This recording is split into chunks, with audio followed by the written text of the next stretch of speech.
Good afternoon, everyone. Good afternoon. Thank you so much for joining us, and also thank you for your patience. I know that we're running a little bit behind schedule here, we're dealing with some technical difficulties, but thank you so much for your patience. Thank you for joining us today. We have another wonderful session, joined by right now by Ms. Jillisa Brown. And we will have Dr. Joan also joining us very shortly as well. So once again, thank you so much for your patience. It's very, very much appreciated. Those of you who are here, I've often said this before, that technology is only fun when it wants to work. And if it doesn't, then it just wants to make your life miserable. But thank you once again for your patience. We really, truly appreciate it. In the essence of time, we're going to get started.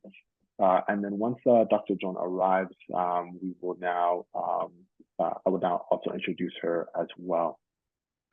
So we start off with our land acknowledgement.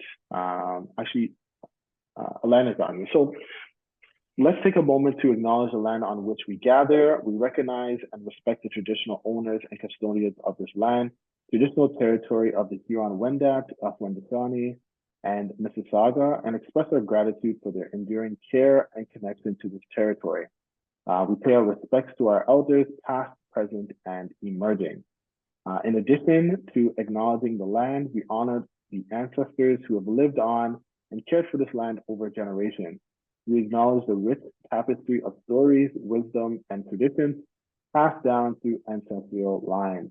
Let us carry forward the lessons and legacies of those who came before us as we engage in today's session. So once again, welcome to today's Dream Series. This is a thrilling celebration of Black History Month focused on empowerment and growth. This event marks the third installment in our series. Our lineup boasts 24 engaging workshops and 2 epic in-person events, spotlighting 11 leadership, 4 entrepreneurship, and 5 research sessions dedicated to fostering business development. Today, we're thrilled to kick off yet another session in our leadership series. And the leadership series is a special series dedicated to bring awareness to the great work of Beck that is happening nationwide. So before diving in, let's spotlight the Black Entrepreneurship Knowledge Hub, BEC initiative. So what is BEC and what are its benefits? In collaboration with Carleton University's Sprout School of Business and Dream Legacy Foundation, the Black Entrepreneurship Knowledge Hub, BEC, is here to empower Black founders nationwide. BEC aims to unite a community of entrepreneurs, nonprofits, and researchers. As a central hub, BEC connects individuals and supports Black entrepreneurs. Here are the 3 main initiatives. Number 1 is teaching Black entrepreneurs and community organizers important research fundamentals to examine the supports needed for Black businesses to flourish.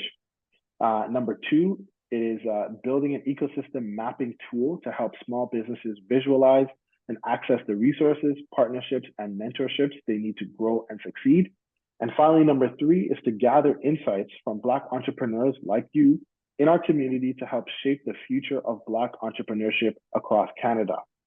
In the next couple of minutes, let's spend the next couple of minutes watching an exciting video showcasing the BEC initiative together. Step into the transformative Black Entrepreneurship Knowledge Hub, BEC, a pivotal federal Black entrepreneurship program component. In partnership with Carleton University's Sprout School of Business and the Dream Legacy Foundation, BEC endeavors to revolutionize our comprehension of Black entrepreneurship in Canada. Beyond a mere hub, BEC encompasses 6 regional research hubs, generating vital data to empower Black founders nationwide. Discover the stories of Black entrepreneurs in the Dream Legacy Foundation, spearheading BEC initiatives nationwide. We unite a community of entrepreneurs, nonprofits, schools, and researchers. As a central hub, Dream connects individuals and supports Black entrepreneurs in Canada. Join our live Zoom sessions on Thursdays at 2 p.m. EST to acquire new skills and be part of the exciting journey. What else does the Black Entrepreneurship Knowledge Hub offer? Delving into the role of a database for Black entrepreneurs in Canada, BEC provides a potent networking tool linking entrepreneurs with like-minded individuals, partners, mentors, and advisors. Navigate the Black entrepreneurship ecosystem with BEC's map. Engage in surveys representing Black voices accurately, contributing to a nuanced understanding of diversity in entrepreneurial landscapes. Amplify your voice by completing the survey and be a vital force in shaping the narrative of Black businesses' success in Canada. Join us in building a thriving future for Black entrepreneurship. Let's join forces to shape the future of Black entrepreneurship in Canada, amplifying our stories, experiences, and collective impact for a thriving and successful community. For more resources that support Black entrepreneurs, click on this link.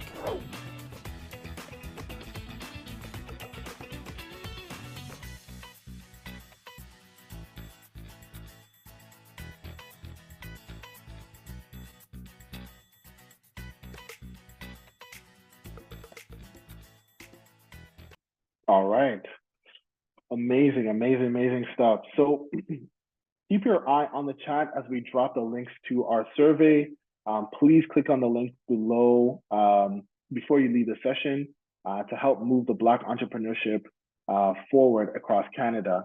So definitely we're looking for everyone's participation in the surveys and to learn more about the ecosystem mapping. So you'll see that in the chat box below, wherever it is on your screen, to definitely keep an eye on it and participate. So again, we would like you to engage in surveys shaping the narrative of Black businesses, Black business success in Canada. So join us in building a thriving future for Black entrepreneurship. And then we also have our ecosystem mapping, explore our database linking entrepreneurs with partners, mentors, and advisors to navigate the Black entrepreneurship ecosystem with a BEC map. So now let's talk about the leadership series. Again, that's what we're in today. So what is the leadership series? The leadership series focuses on BEC and mental health for Black entrepreneurs. Developed with our partner SETSI, it offers strategies for resilience and well-being, addressing stress management and work-life balance. Let's promote leadership that prioritizes mental health, empowering our community to strive. Definitely be sure to visit setsi.ca, our wonderful partners here. We proudly present 13 workshops in this series, including today's. Thank you so much for your participation and welcome to the leadership series. If you want to learn more about our programs or sign up for our workshops, please feel free to click on the link that's also in our chat box here. And today, again, my name is Collins. I'm one of the program managers here for Dream Legacy Foundation. Let's take a moment to actually introduce some of our speakers, our guest speakers. So the leadership series is partnered with top-notch industry experts who have successfully built and scaled their businesses and support mental health for Black entrepreneurs. At this time, we would like to introduce our speakers for today. Once again, we have Ms. Jillisa Brown, and we also have Dr. Joan Samuel Dennis that have also joined us here. So thank you very much to both of you for joining us. A reminder as we enter into the Q&A sessions, we want to encourage everyone to take the time to fill out the surveys, enter the ecosystem mapping with links in the chat, and also ask questions, right? We definitely want this to be interactive. We definitely want your participation. These leaders in our community are here to be a resource, and we definitely want to tap into them while they are available to us. Okay, so with that being said, I will go ahead and allow Jillisa, then Dr. Joan to now introduce themselves and to tell us a little bit, give us a little of an introduction as to who they are, what they do, and how they ended up in this intersection between mental health and Black entrepreneurship. Thank you so much, Collins, and thank you to everyone that's here joining us this afternoon. I'm so glad to be able to discuss this topic, definitely an important one in my world. My name is Jillisa Brown, who is the daughter of Grace Brown, who's the daughter of Delcina Mitu, who's the daughter of Etel Dennis, who's the daughter of Amanda Smelly.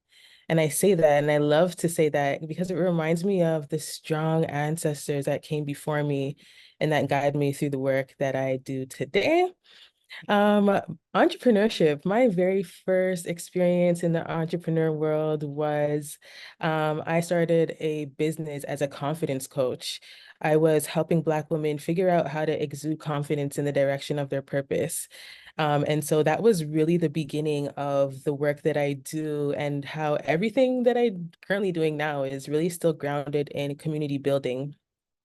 From then, I rolled into working with Setsi, which many of you might recognize me from there. What's up, guys? And now I'm doing a lot of work still in the impact investing and social finance space as the executive director of the Table of Impact Investment Practitioners, which is a community of practice where impact investors and allies come together to learn from each other, and be a part of that big network. And then on aside from that, and still very important, is two other initiatives that I am leading. And one of those is the House of Nine sorority, which is a unique space where Black women gather for self-mastery and sisterhood. And I've also started a new initiative called Funding Impact, which really helps me take everything that I'm learning from, this social finance, mainly male white space within Canada and filter a lot of that information to my own community. And so that's a little bit about me.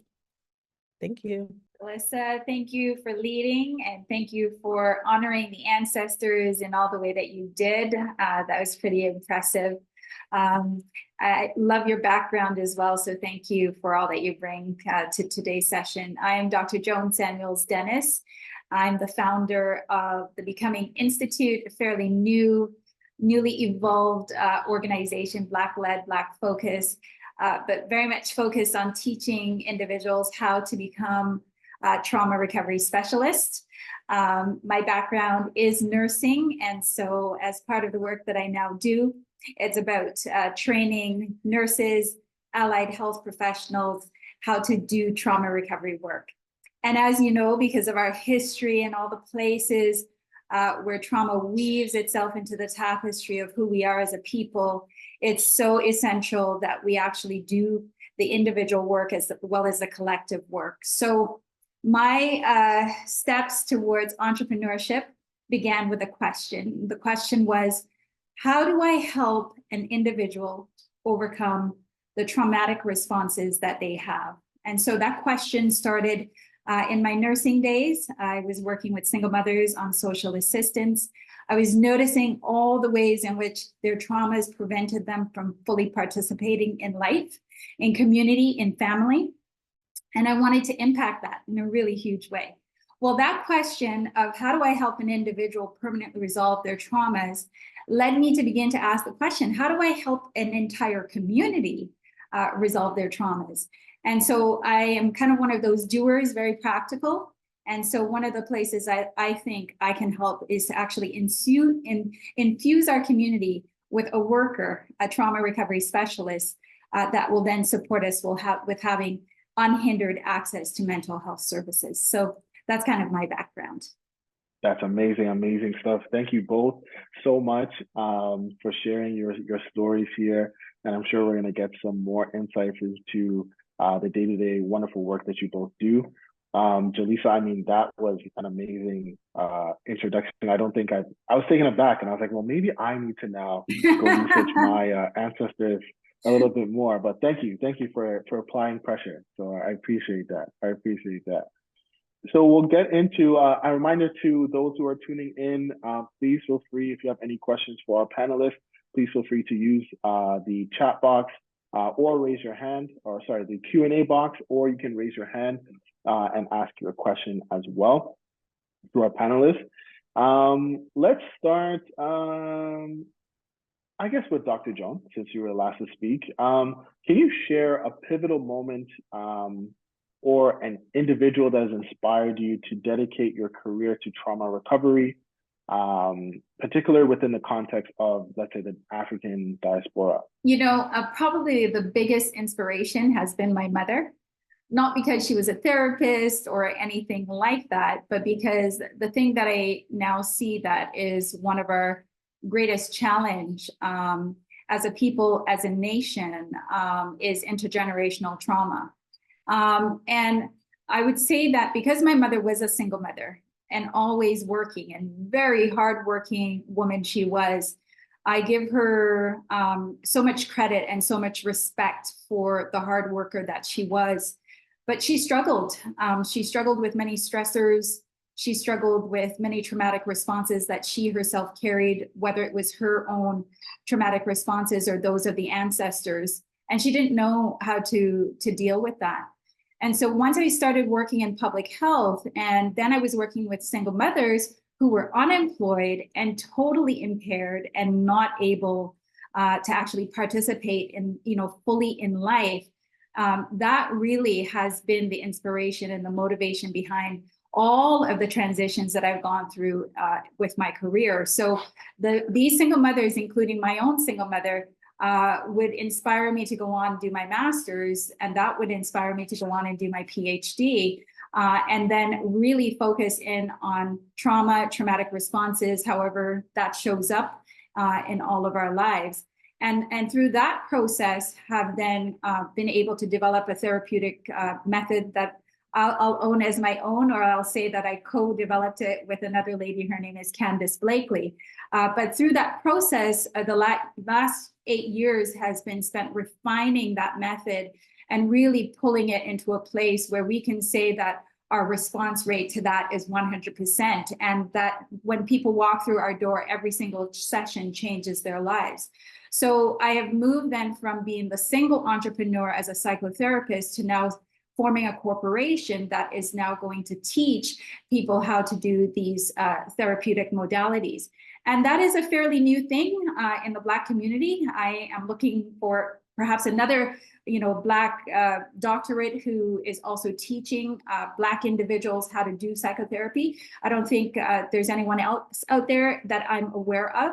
And certainly there aren't too many Black psychologists, psychiatrists who are developing methods of their own. So I'm super proud, of the achievements to date. But in addition to that, I'm looking 30 years down the road, and I'm seeing all the ways in which the Becoming Method will influence not just my family and the community that I live in, but also, the nation across the world. So I thank my mother for that as the beginning, and then the other women that I've worked with over the years as the other inspiration behind what I do. Amazing, amazing. What about you, Jillisa? Can you identify anybody that's been influential to your particular journey? Absolutely. There's definitely like a lot of Black women that have paved the way. Definitely have to appreciate, that shout out to moms. I don't think we get to tell our moms how much we appreciate them as much as we should. So thank you for that, Dr. Joan. As for myself, within the work that I'm surrounded in, I definitely will have to look to a lot of the women that paved the way and that I, call mentors within this space. So definitely a big one, and huge congratulations to Paulette Sr., who was just called into Senate. Susan Henry, who has been, definitely an elder to me in my life and career journey, Anania Alodele, Janelle Scarrett, of course, Honorable Jean Augustine, who really taught us all to excel and represent our communities in the best ways as possible. So those are a few that come to mind. Amazing, amazing. That's a very powerful list. Even just on Honorable Jean Augustine, I know she's a firecracker, but definitely an inspiration to us all for sure, based on her accomplishments. It's amazing. So now, I guess when we talk about facing unique challenges, I know we touched on it a little bit here. Can either of you share any personal experiences or instances where your identity played a role in your professional journey, and how have you been able to navigate some of these challenges? And even after you identify these challenges, maybe, what advice would you give other Black entrepreneurs or individuals aspiring to pursue careers in mental health? Experiences, how it relates to your identity, some of the challenges, and then advice that you would give to anyone that wants to pursue a career in mental health and the intersection between entrepreneurship. Yeah. I know, Dr. Joan, you want more doctors, but I don't know how quickly that's going to happen.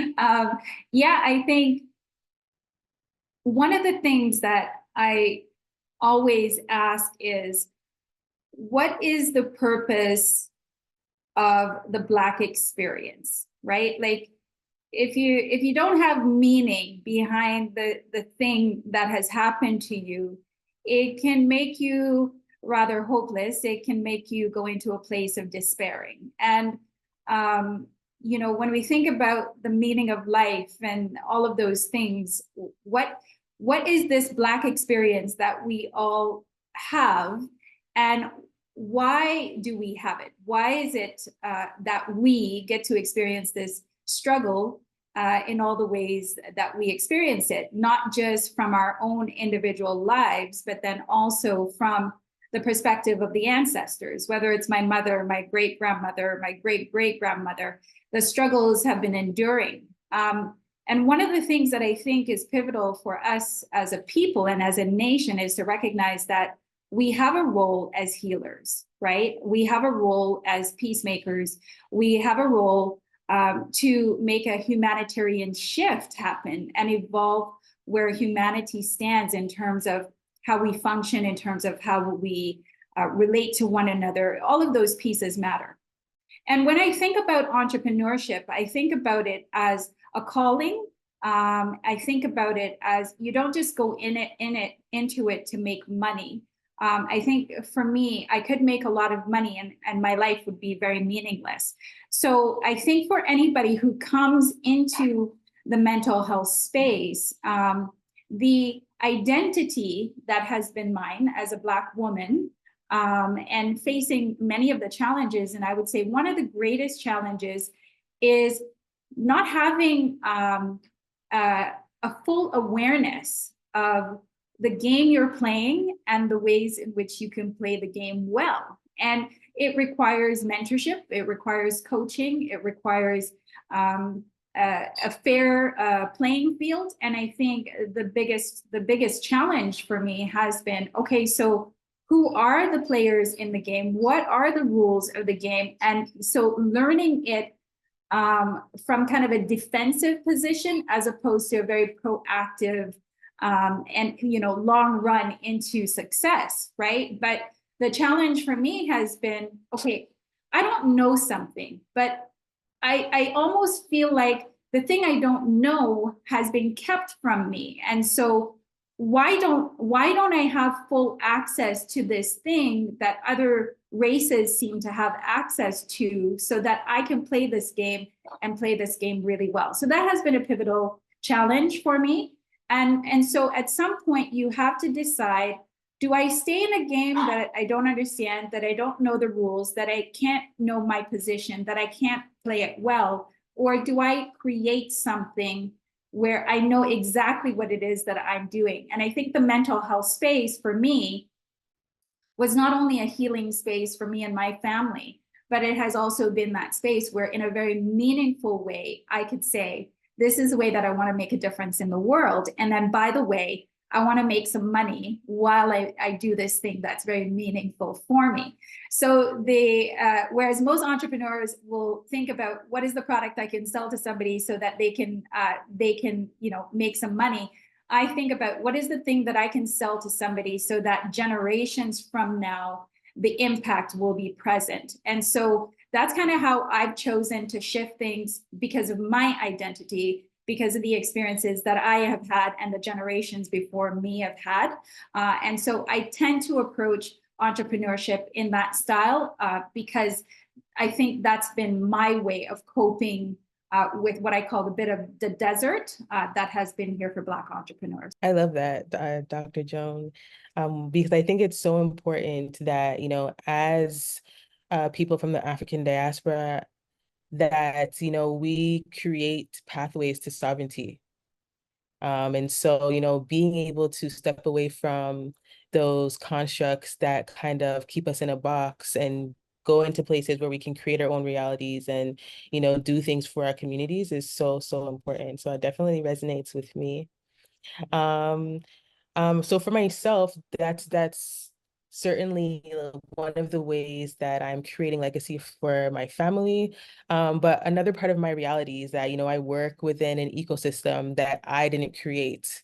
And so within this sector that I work in, I would say like before 2022, if you had called for the leader of the organization I work for to represent themselves, you wouldn't expect someone like me to show up. That's for sure.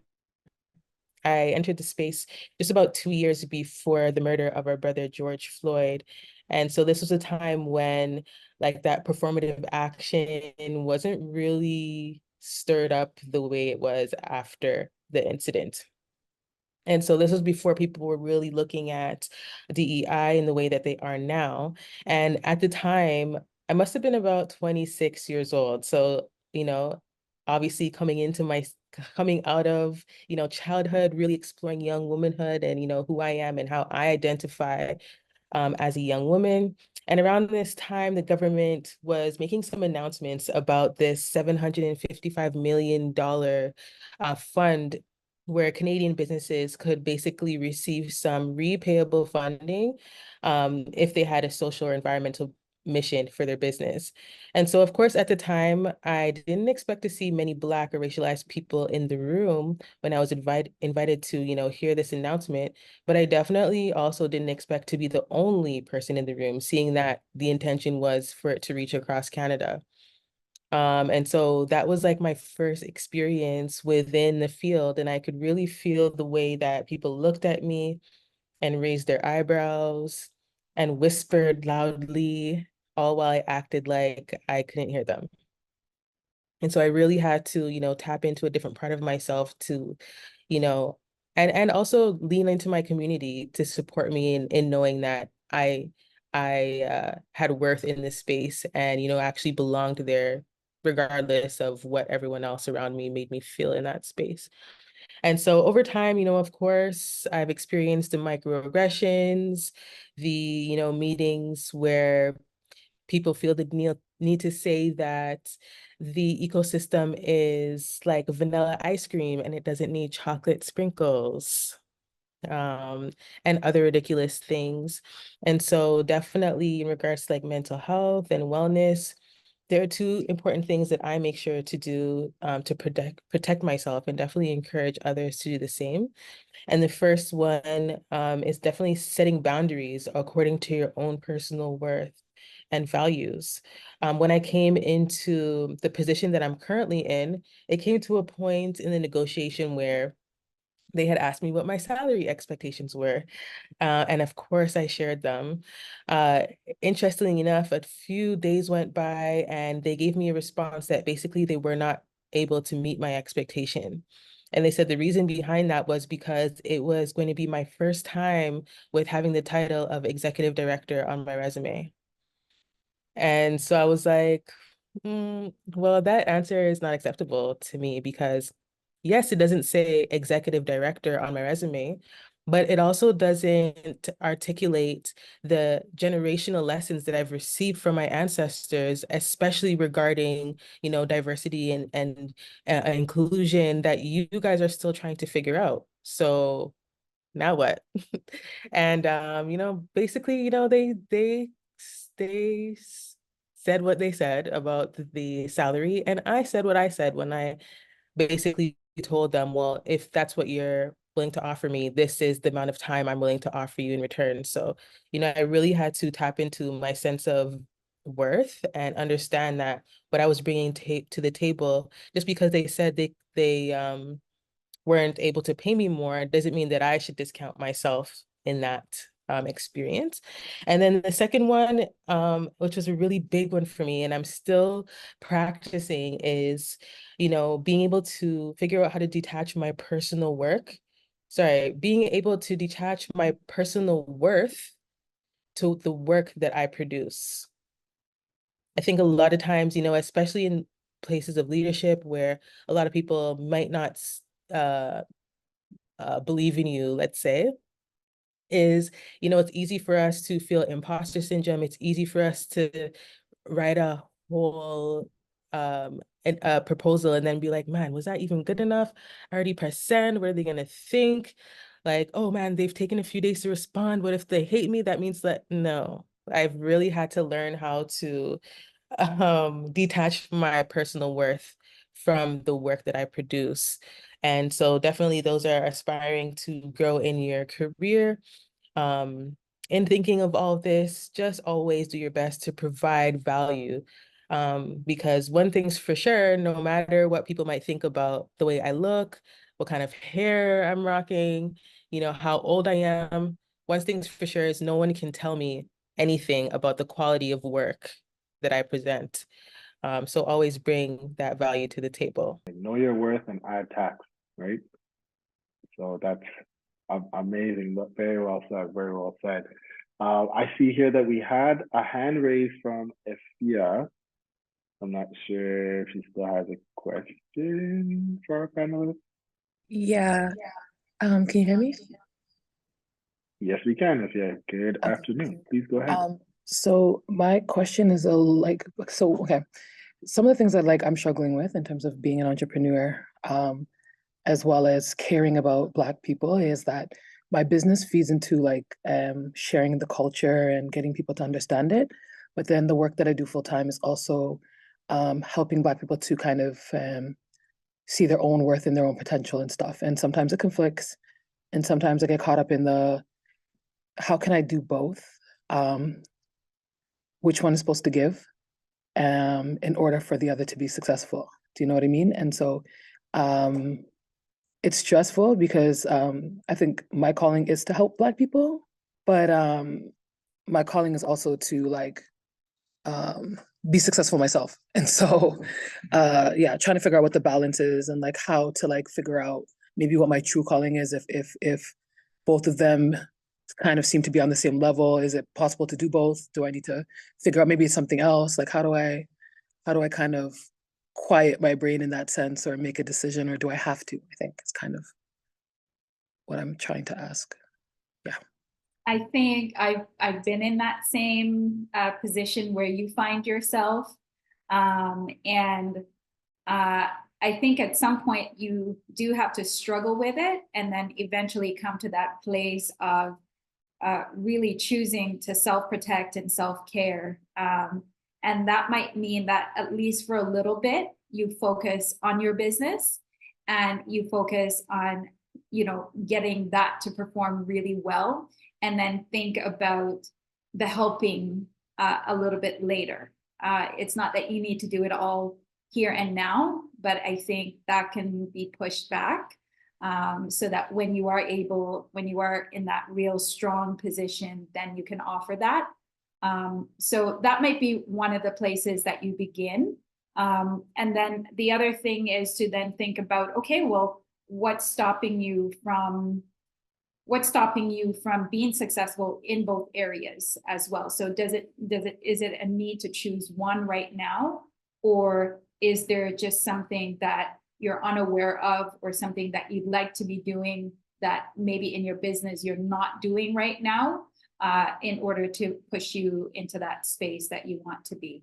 Those are my initial thoughts, but of course, if you were sitting here in front of me, we'd probably have an hour-long conversation to dive a little bit deeper into that. Thank you. Lots to think about. Yeah, I love that. And I agree. There is sort of that, finding of balance as we're growing towards, our true purpose and the things that we desire to accomplish in life. I definitely experienced that as well. I think the biggest thing that had helped me, well, let me just say, for me, I don't do just one thing. I'm definitely one of those serial entrepreneurs. We have a million ideas. We're doing a million different things. That's definitely me. And so one of the things that really helped me out is time management, and something tangible that I really practice on a daily basis is, putting my to-do list of the different things on the different businesses physically into my calendar and scheduling it as if it's a meeting.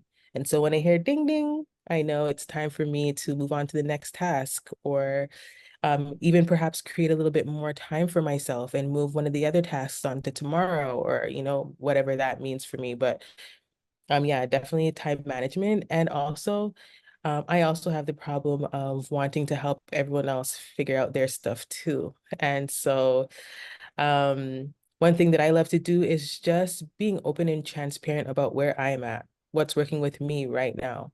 And oftentimes, sharing, I share with others what I need to hear myself.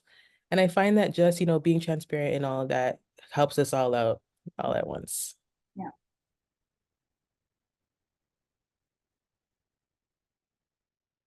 That's amazing advice. Thank you so much, Afia, for your question.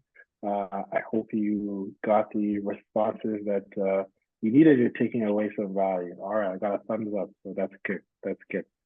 Hopefully, next year we'll be on another panel and you'll be able to come up and tell us how you did, and we'll kind of do a progress report. No pressure, but No, we looking believe in you. But looking forward to it. looking forward to. Okay, all right. I mean, it's recorded, so we'll see. We'll see. We'll hold you to it. We'll hold you to it. But thank you. Yeah, thank you so much for your question. Once again, if anyone has any other questions for our panelists, please feel free to raise your hand as well.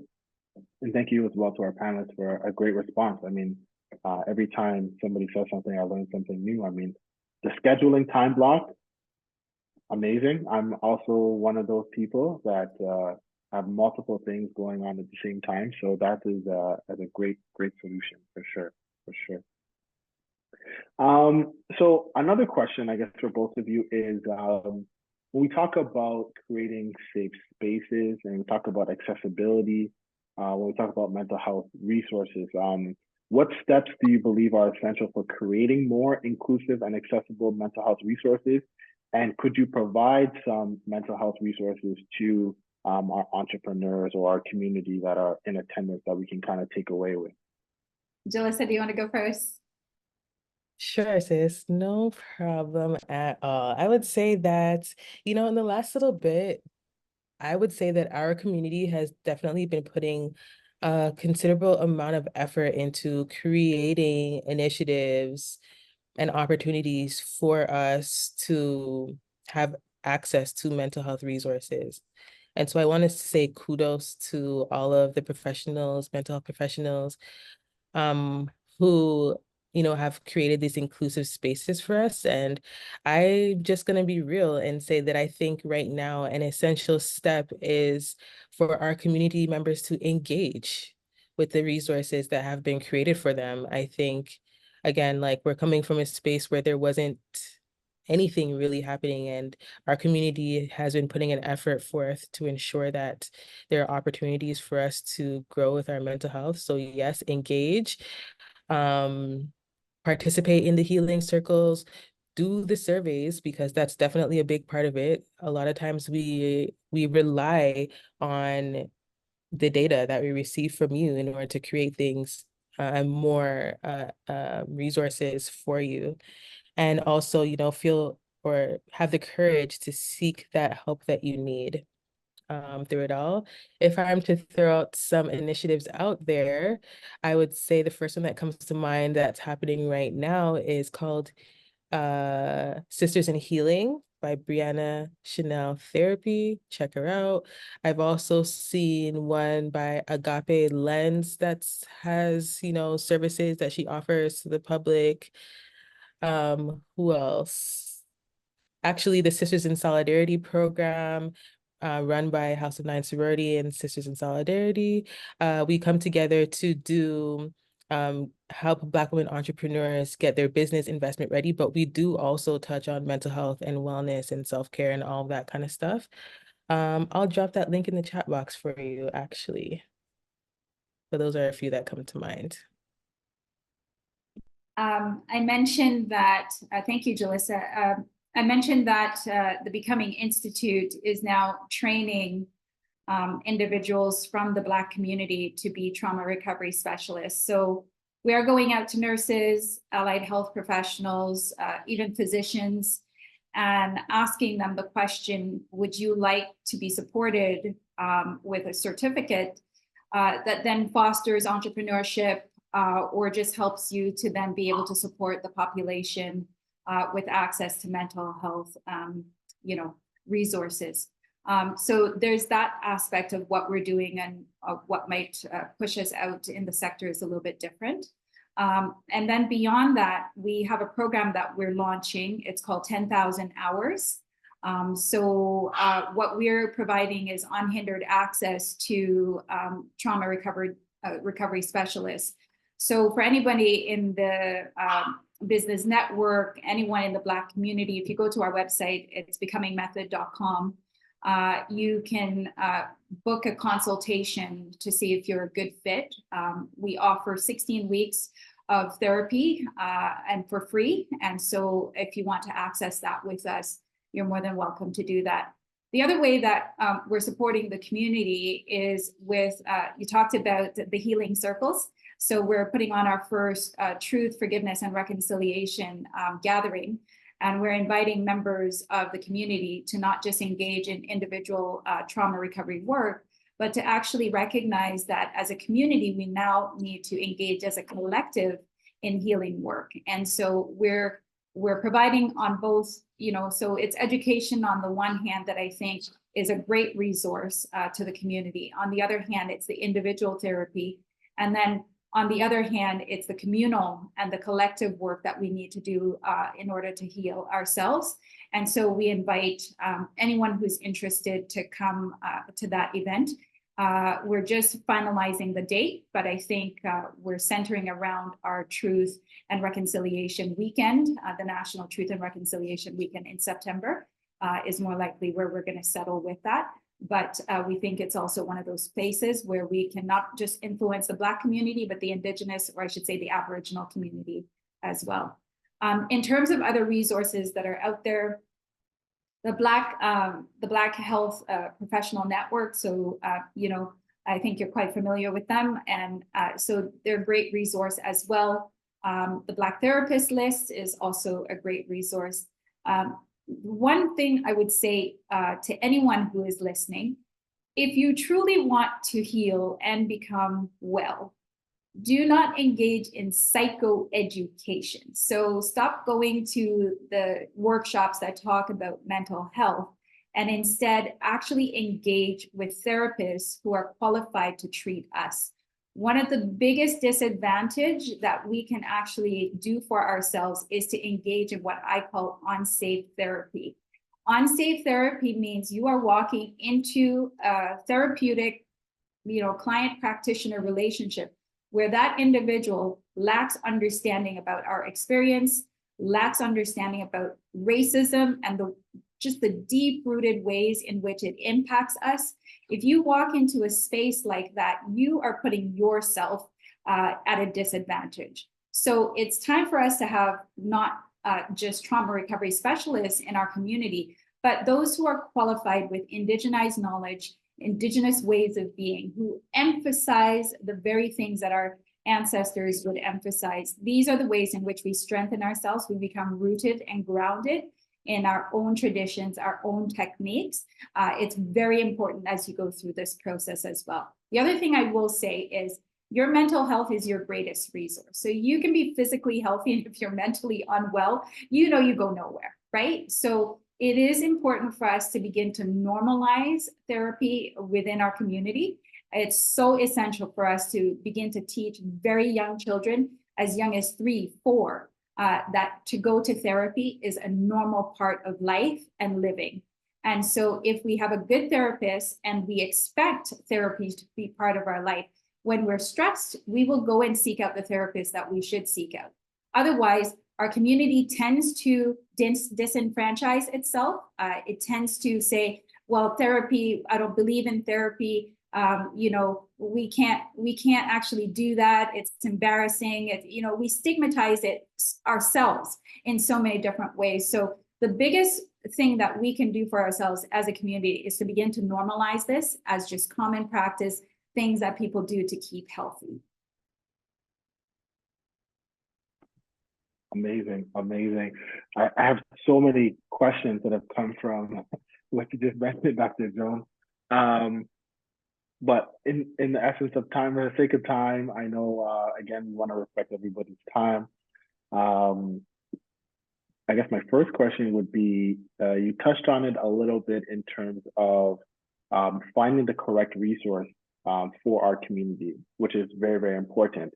Can you give us maybe a quick 1 or 2 points on how we can go about assessing if the therapist or the resource that we're going to is actually for us, besides the, I guess, the physical outer appearance, if they are quote unquote one of us. Yes. But outside of that, I mean, you know, can you give us maybe some tidbits that we can use to kind of assess better? Or Yeah, I think as you engage with any therapist, it is important to first of all recognize that there's a natural connection and a bonding that can happen with a Black therapist.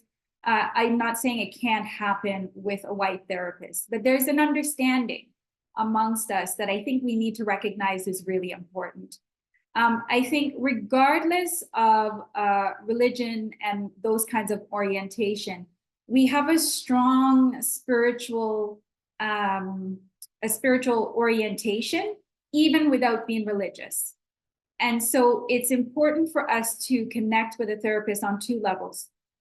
We need someone who understands the ancestral spiritual elements that are woven into the things that would be good care for our souls, right? That's essential.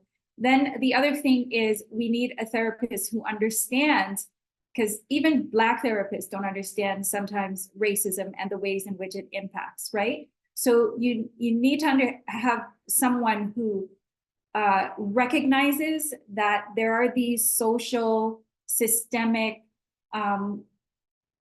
issues that impact us all as a humanity. But beyond that, that the Black nation has been totally impacted by this, and able to, if you want to actually dialogue about that and dive deep into racism and how it impacts not just our thought and our belief systems, but also the ways in which we defend and the ways and I call it a defensive coping, but it's the ways in which we defend without even knowing that we're defending. So it's so important to have somebody who can join arms with you, partner with you, walk with you, deal with the intergenerational stuff first, and then after, when you're ready, join arms and then lock with you, and then talk about the deep-rooted race issues that impact us all. Sometimes we have to go to family first, deal with those sorts of things before we can even deal with the race issue. So the other thing is just be gentle and kind and patient with yourself as you're finding the right person. Just be okay with the fact that one session might be okay with one person, then you go on to the next. And it doesn't have to be a deflating process. It can be something that actually supports you in just knowing what it is that you want. Amazing, amazing. Jillisa, I'm not sure if you have anything else you wanted to add, or I can go on to my next question for you, actually. That was great. I do not have anything to add. I definitely am taking notes, though. Okay, great. So we're all taking notes. Okay, perfect. That was great. So you also mentioned something that was also very important, and you encouraged us to participate in the resources or the programs that are actually made available, such as our surveys as well. So for those of you who are interested in some of the surveys that Jillisa has highlighted, she's actually put links into the chat. So definitely look out for those and take a look into that. So thank you for sharing those resources. And again, as you mentioned, shameless plug, please definitely participate in our surveys as well, because it does help the overall community as well. I guess my final question for you, Jillisa, would be, you also touched a little bit on it in terms of the cultural influences. So what would you like to see the culture change or what would you like to see the community change in regards to the culture surrounding mental health and how it relates to entrepreneurship? If you could change one thing, if you give one piece of advice for the culture to change, or for the community to change in regards to the culture surrounding mental health and entrepreneurship, what would you say that is? I know, again, another heavily weighted question, but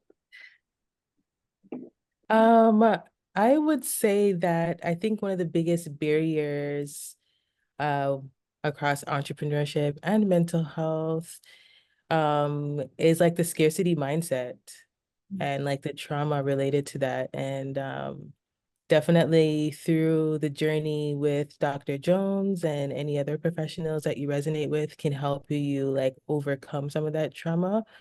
But you know, I think it starts with understanding that as a people and as an individual that there is so much more available to us than we perceive a lot of the time. And so with that, I think that like the culture is to sort of stay away from these things, not do the surveys, not engage based off of that trauma, but based off of how it might look to other people. Um, so I would say that the community can change that not only, of course, by stepping out of your comfort zone, but also, you know, being operating as a community, supporting each other, you know, through these things, encouraging each other to ensure that we're able to, you know, as a community come together. I think something that I'm so tired of hearing in this season is that as a community, we still need to wake up. Like, how long are we going to wake up? You know, it's time for us to be awake and to support each other in, you know, the activities that we are engaging in while we are awake. And so I definitely would say that. And then, you know, we've spoke a lot today about like diversity and inclusion and, you know, the ways that we identify. And in regards to entrepreneurship, I definitely would say that we need to leverage the intersections that we um, experience for our own benefit. I think that, you know, right now a lot of corporations, organizations are, you know, pulling out our token community members to be a part of their diversity and inclusion initiatives. But as Black entrepreneurs, we also need to look at that and figure out how to leverage diversity and inclusion for our own businesses. So whether that's, you know, whether you're looking for grants or any type of funding, you're looking for partners, always leverage the fact that you are a person of African descent and, you know, be proud in saying that I serve my own communities and all of that good stuff. And I also do have a lesson on how to leverage diversity, equity, and inclusion within your business as an entrepreneur. So what I'll do is drop my email for anyone that wants to contact me and learn exactly how to do that. Nice. If I could add one thing. Please do, please do. It's important as an entrepreneur that you invest in yourself. You know this, right? So you know that you invest in the coaching, you know that you invest in building your network, you know that you invest in all of these other areas. But one of the places Black entrepreneurs will often refuse to invest is in their mental health.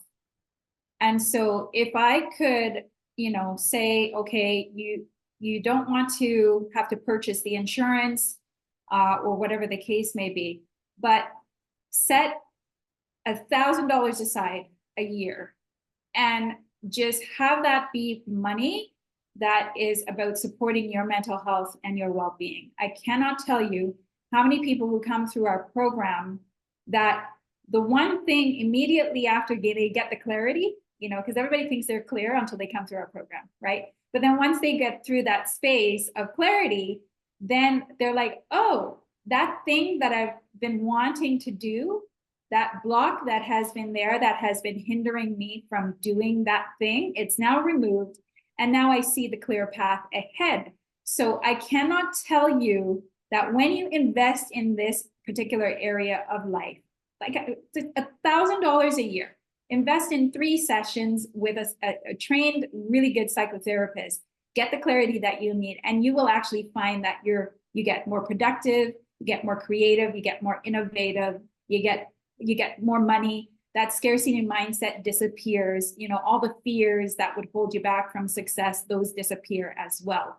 So you get the therapy, you do the coaching, you get the mentor, and those are the 3 significant elements that are so precious to the Black entrepreneur at this time. And I would say that's where you want to put your money and your mouth. Amazing. That's a great way to conclude today's session. So ladies and gentlemen, as we draw to a conclusion of this workshop, I'd like to thank and extend my deepest gratitude to each and every one of you for being here today. Your presence and active engagement have made the workshop a success. And with that being said, we actually want to extend an announcement and want to extend an invitation that you are all invited to our next event, which is Founder Wellness and Balancing Ambition and Mental Health. So we want to invite you to a night of conversation and networking. This event aims to foster open conversations, share individual experiences, and provide valuable insights into maintaining mental health well-being while navigating the complexities of business ownership. We'll be building a supportive community for Black entrepreneurs. You can find the link in the chat as well. So we look forward to seeing you there. Thanks again to our organizers, the Dream Legacy Foundation, for creating this Black History Month Dream series. Be sure to follow us and connect with future events that we are hosting all throughout the month and throughout the year, as well as our other programming. We also like to thank Beck in partnership with Dream Legacy Foundation for creating this national platform to support Black entrepreneurs. You can visit beck.org to learn more. And we'd also finally like to thank thank our founder, the Innovation of Science and Economic Development, for supporting this amazing programming. And finally, last but not least, thank you to SETSI for being a community partner and supporting the work of Black entrepreneurship. And of course, we'd be remiss if we missed our esteemed guests, Jillisa and Dr. Joan, for sharing your wisdom and experience in the field of highlighting the intersection of entrepreneurship and mental health in Canada. It was a really great source of information. I definitely learned a lot. I'm sure everybody else here learned a lot as well too. It's very inspiring, and we will be sure to share your social links as you've already done in the chat as well with our participants. So once again, we want to thank our participants for your active participation and dedication. Thank you for your time. Together, we are shaping a future with innovation, leadership. Yeah, please fill out the surveys. We put them again in the chat, so definitely take some time, fill out the surveys, register for future sessions, and we hope to see you here again. The next session, I believe, is on Tuesday, hosted by our sister Mahat, moderated by our sister Mahat. So that will also coming up in our leadership series. So definitely stay tuned for that. Feel free to register and be a part of that. And we hope to see you all here at future sessions, the in-person events, and we hope to get your feedback once again on the surveys. So thank you both very much. Thank you everyone in the audience, and we hope everyone has a great rest of the day and enjoy the warm weather. It's not as hot as this, but I mean, better than snow, right? So take care, everyone. Have a good night. Thank you. Thank you. Thank you.